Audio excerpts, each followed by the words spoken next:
Ini sing badhe kula terangaken masalah-masalah kebenaran yang malah menjadi tragis untuk agama. Ya. Kesalehan-kesalehan yang justru menjadi tragis bagi napa? Agama. Niku zaman Rasulullah disebut kaum Khawarij. Tiang-tiang Khawarij itu soleh kok. Sedina-dinane mau deres Quran tok salat kok.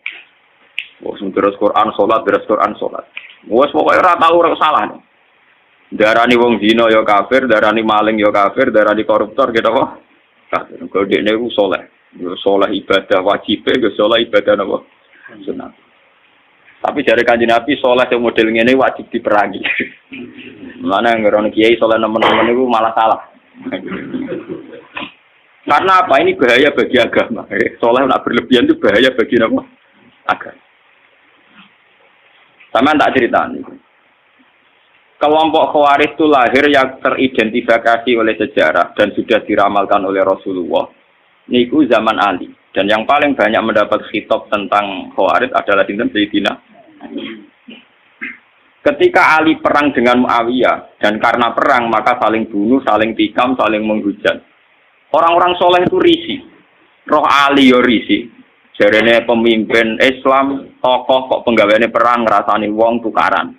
Roh Muawiyah yo risih. Jare wong soleh pemimpin kok penggaweane perang ngrasani.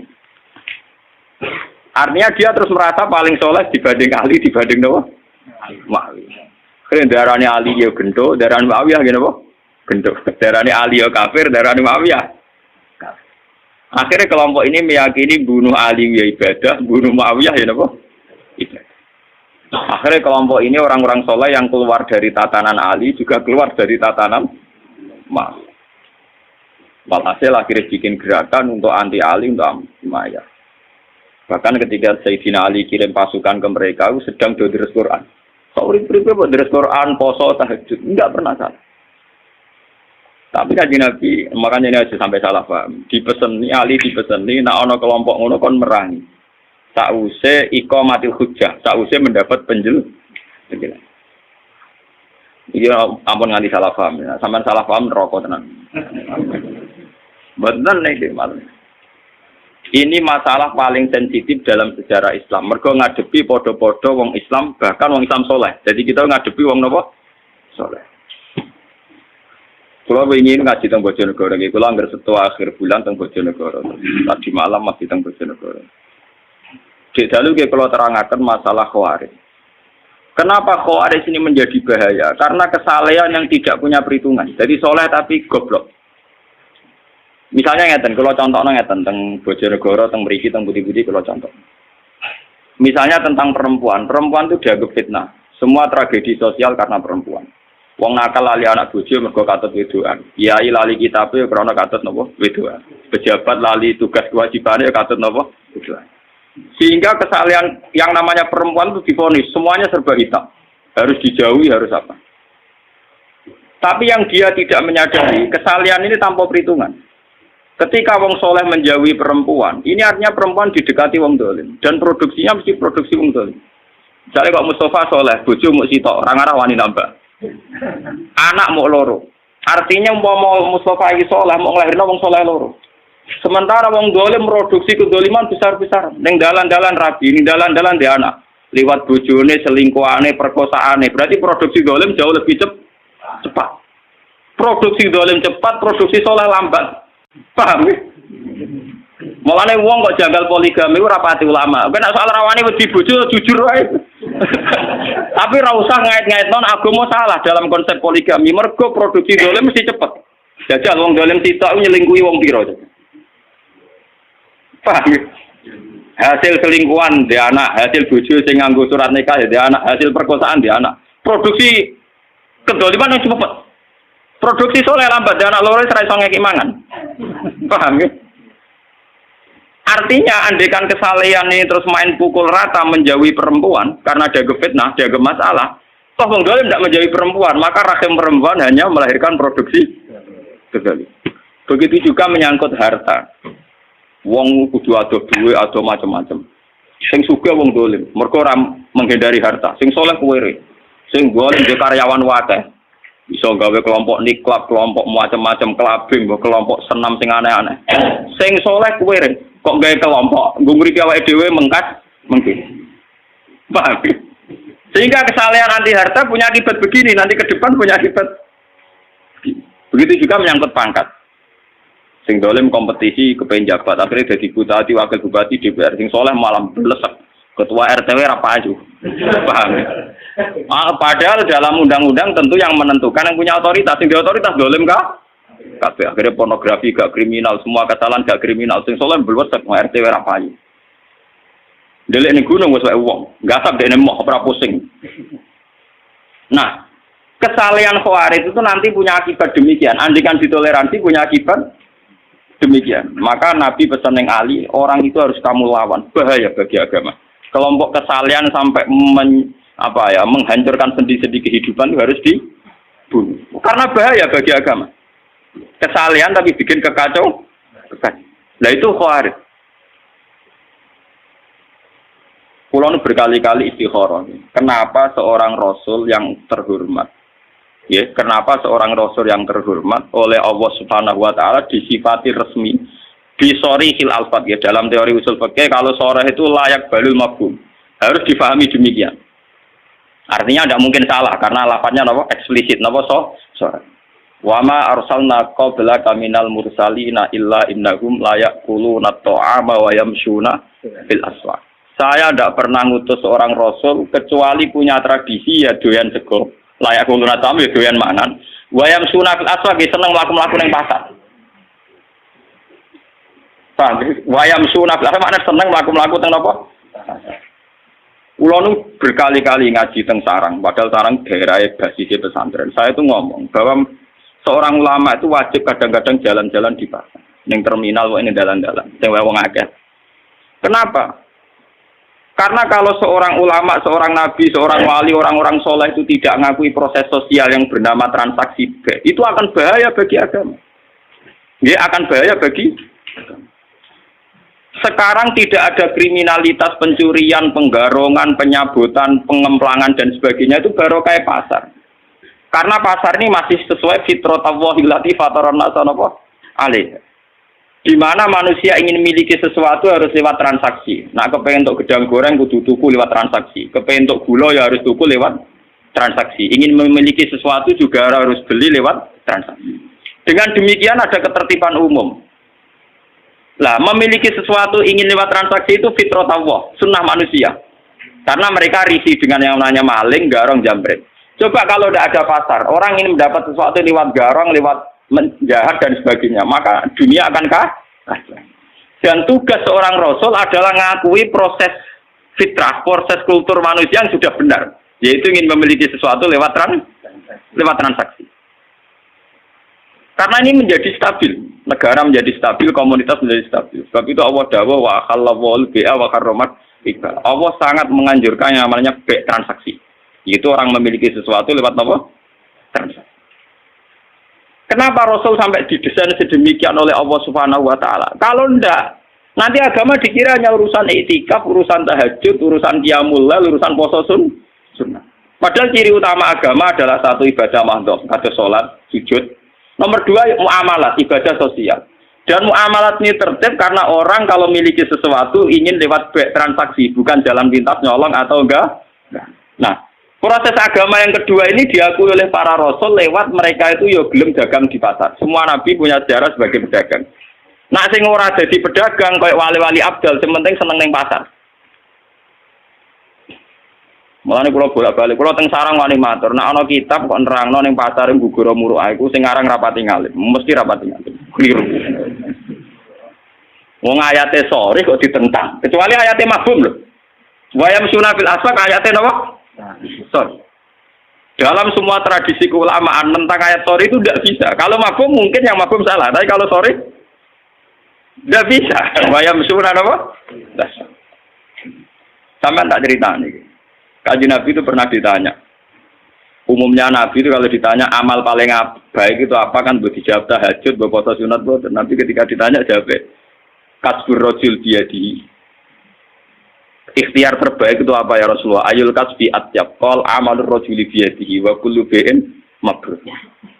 Amal terbaik itu kowe kerja nganggo awakmu dhewe. Nomor loro semua transaksi sing benar. Bek sing napa? Kowe ngerteni bek mboten jual beli tapi napa transaksi. Sampai nak ngalim tahkim ngerti ya, kados teng kitab Mu'in Wahab. Angger muni kitabul bek itu maknanya kitab transaksi. Sebab itu di bawahnya nanti ada kirat, ada sirkah, ada salam, ada apa? Karena bek itu artinya apa?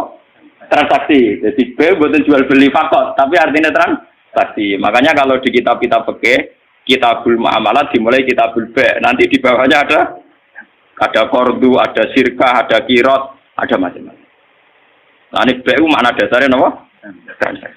Nah, dengan ada transaksi itu ada ketertiban umum karena di situ pola sosial sehat, yaitu orang mendapat sesuatu lewat garong, lewat gendor, lewat nyopet.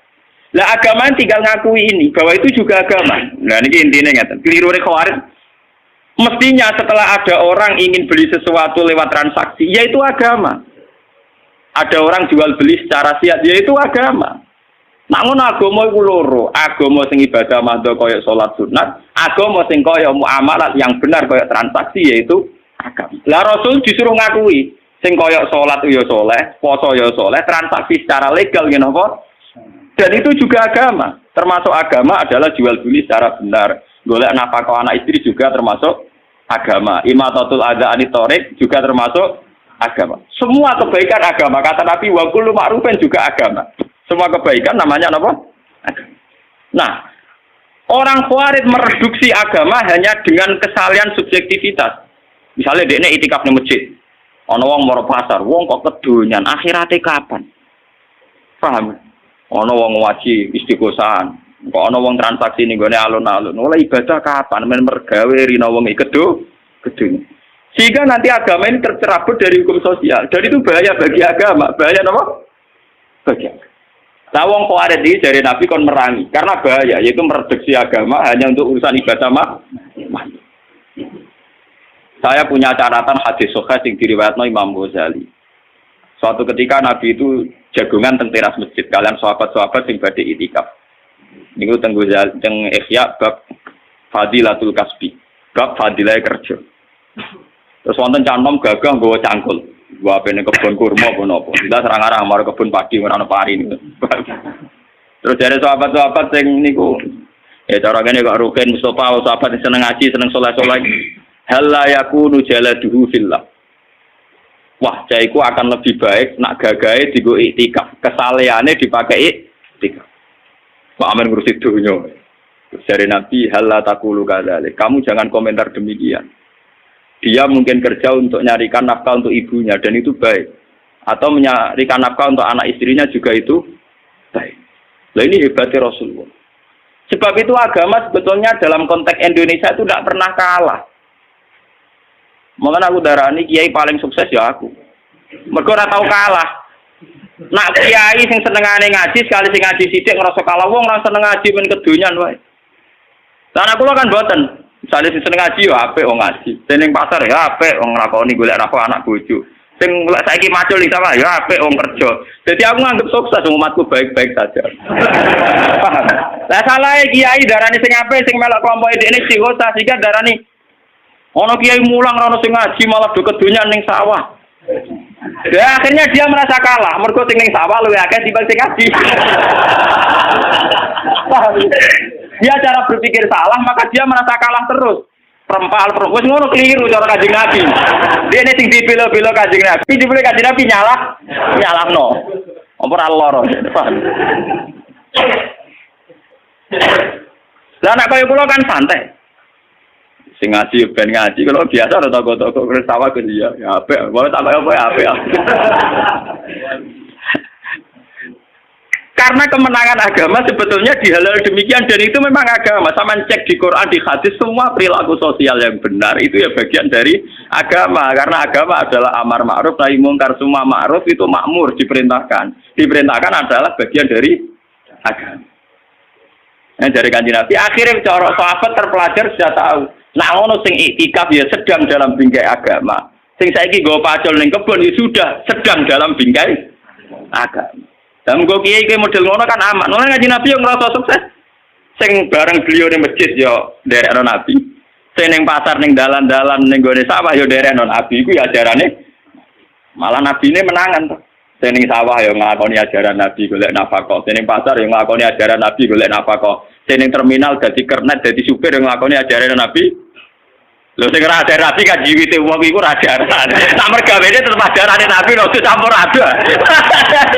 Lho nek bedane rodo iku ora ajarane Nabi. Nabi kan Nabi wong apik roh ya kerjane to. Nakale kok mbok ora roh ya. Paham gene iki sing lho umpama kebenaran nuruti khawarid iku kebenaran mau anane ning nggon ngaji, nggon istighosah, nggon sebab itu Quran itu hampir berapa persen, 50% lebih cerita muamalat karena muamalat adalah bagian dari mulanya dari Nabi wa kullu bai'in mabrur dan semua transaksi itu termasuk afdalul kasbi, termasuk ibadah terbaik. Paham? Niki penting kula aturaken. Mergo sakniki itu kathah nganggo ukuran kesalian sing ideal. Nggih, nganggo ukuran kesalian sing ideal. Akhirnya banyak masalah. Wong saleh kok diukur ideal. Wong kira-kira waras wonten punten. Lan kula ora ngarah dadi wong saleh nemen-nemen, mun sumpah lho mbek pangeran. Saleh sing ora nemen-nemen ae, tapi sing mlebu swarga langsung, maksudnya sing paham. Lha kula nak mulane sarang sering guyon ngeten. Poso Senin Kamis itu sunah Nabi. Tapi surah Nabi ra poso Senin Kamis tok. Nabi juga sering nunjukno ra poso Senin Kamis, go nunjukno ora wajib. Nek ngono poso Senin Kamis ya sunah Nabi, kadang-kadang ninggal sunat iku ya sunah Nabi. Lah aku milih sing ninggal iku. Paham ya? Loh, karena kalau ulama nglakoni terus nanti dikira sunat, itu dikira wajib. Itu bahaya bagi agama, paham ya? Lho ulama iku duwe kelebihan ngoten. Dene duwe iskal untuk niru Nabi komplit, yo niru nglakonine, yo niru ninggal. Lho kata siapa ninggal tidak bagian sunnah Nabi? Karena kalau kesunatan dilakukan terus akan jadi khawarij. Nanti dikira wajib. Dan itu bahaya bagi agama, sesuatu yang sunat dikira wajib. Umpama kaji Nabi duha terus, kaji Nabi tahajud terus, qobliyah ba'diyah terus. Bahaya entek waktu wong Islam. Nglakoni sunnah. Lha Nabi duhane misale 8 rakaat. Tahajud sing terkenal mbek witir 11 rakaat. Ayo sampean. Qobliyah dhuwur riwayat sing sahih 4 rakaat. Ba'diyah 4 rakaat. Asar qobliyah 4 rakaat. Barasar salat kriminal cara fikih. Nak qobliyah maghrib ora pati muakadah, lane nglakoni itu kok bodho aja nih sunat, tapi kok tersangka. Jadi nek aku sholat qobliyah maghrib ketane ra roh ngaji. Padahal ya sunat cuma ora muakadah. Terus antarane maghrib ke isya Nabi sholat ngenteni isya disebut sholat wajib. Tapi itu semua dilakukan Nabi hanya sering melakukan juga sering meninggalkan.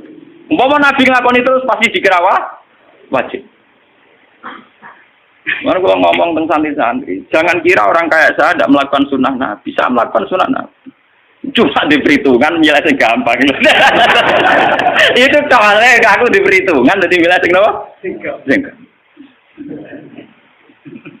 Paham ya? Ojo koyok koncoku lo latihan ngiyai khutbah Idul Fitri ya engke. Khutbah Idul Fitri kok kecangkeman cerita man shoma Ramadan summa atba'u sitan min Syawal faka'an nama somat dahron apa? Ulang. Pokoknya sampai anak poso Ramadan, terus poso 6 dino saking Syawal, pun podo kare poso setahun, nerang fadilah. Bareng tamu ini tanggal 3, tanggal 4 dosoan, do poso. Kiai ini mau mangan rokar, disomasi. Monggo tidak, kalau poso anu jenengan malah jenengan ra poso. Ora gathok banget. Niku pas awal akhir sowan kula, Mbak. Wah. Nyorok nyai nak kesemangat aja red. Bener jenengan atau ngomong sunat. Jadi nak lakoni ra ketara. Kowe kiai ajaran engkek. Boleh menengah. Susah Idul Fitri khutbah berpuasa Ramadan wis apik. Pira-pira gelem po. Puasa muga-muga dosane di sepuro. Apa dalil ono sama. Malah disomasi akhirnya apa? Wah raga aduk Pak sampean ngasih ngajar malah gak nglakoni. Wah, ruwet deh. Paham ya? Jadi kesalehan yang over itu akan bahaya bagi agama. Ya akan bahaya bagi nopo. Karena agama nanti kayak apa ya? Kayak melukai hukum sosial. Misalnya sampean nomor 1 Quran. Terus gerak Quran bar maghrib misalnya. Wah anak menangis gak mbok urusi. Bojo njuk tulung ora mbok urusi.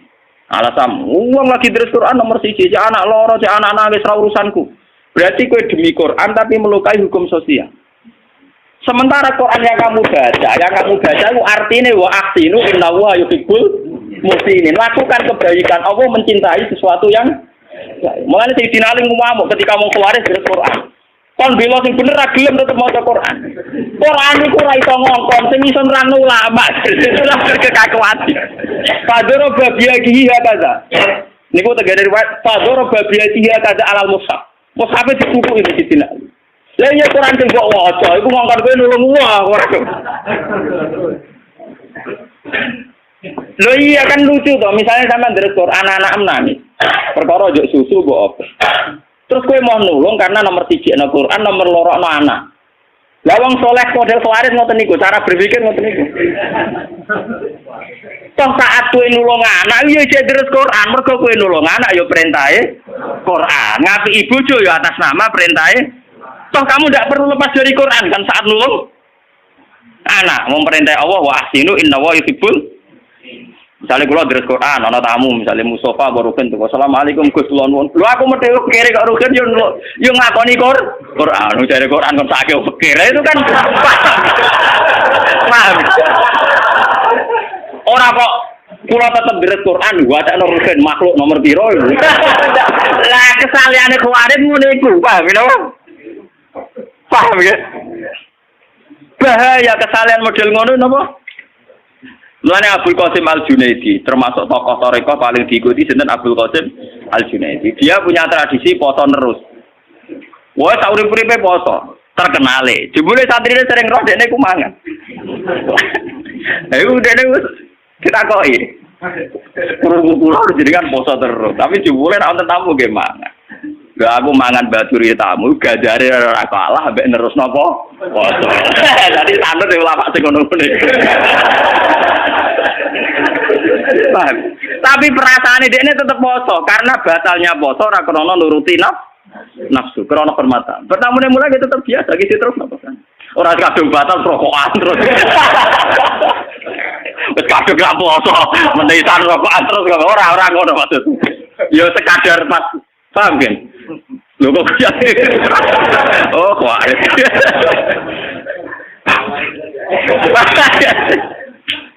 Jadi sebetulnya pola-pola kesunatan yang dilakukan Nabi itu variasinya banyak. Toh kita tetap dalam bingkai kesunatan, bingkai kebaikan.